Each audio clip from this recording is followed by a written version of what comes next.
So hello guys, welcome to my channel. তো আমি এখন দিদা বাড়ি যাচ্ছি। আর আমি কথা বলছি না, কারণ কি বাস তো, তাই জন্য পাবলিকে কথা বলা দরকার না। আমি বলছি। হ্যাঁ, তো আর এখানে আমি গোপালকে নিয়ে আছি, আর এমনি মুখ নাড়িয়ে নাড়িয়ে গান করছি। আর বাসটা খুবই জোরে চলছিল, অতটাও জোরে না, বাট আমি যখন বাড়িতে আসছিলাম তখন আরো বেশি জোরে চলছিল। হ্যাঁ, বাসটা বেশি জোরে চলছিল বলে তাড়াতাড়ি বাড়ি পৌঁছে গেছি। আর এখানে হাই আমি হাই তুললাম, আর আমার কোলে গোপাল ছিল, কারণ কি গোপালকে রেখে গেলাম না, মাকে নিতে যাচ্ছি। আর গোপালকে রেখে যাব না, কারণ সন্ধ্যা সন্ধ্যা দিতে হবে।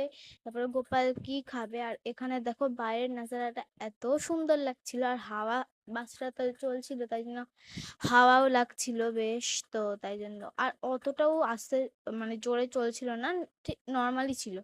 হ্যাঁ, বাট যখন আসছিলাম তখন এর চেয়ে দ্বিগুণ জোরে চলছিল বাসটা। মানে আমার তো, আমি মোবাইল নিয়ে বসেছিলাম, তো আমি মোবাইল দেখছি, কারণ কি মানে যখনই জানলার দিকে তাকাচ্ছি আমার ভয় লেগে যাচ্ছে, বুক একদম পুরো ধড়ফড় করছে।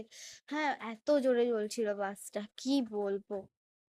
আর এখানে তাও আগেরটাতে একদম ভিড় ছিল, যখন আমরা বাসে উঠবো আগেরটাতে খুব ভিড় ছিল, বাট এটাতে আবার ফাঁকা বাস পেলাম, তো উঠে গেলাম এটাতে। হ্যাঁ, আর বাবা বলছিল যে আমি না বেশি দাঁড়িয়ে দাঁড়িয়ে, মানে 2 ঘন্টার যাত্রা, এর চেয়েও অনেকক্ষণ হতে পারে, আমি ঠিক জানি না, বাট বাবা বলেছে 2 ঘন্টারই। তো 2 ঘন্টা দাঁড়িয়ে থাকা আমার পক্ষে ইম্পসিবল। তো ওটাতে খুবই ভিড় ছিল। তো এত দূরই, বাই বাই।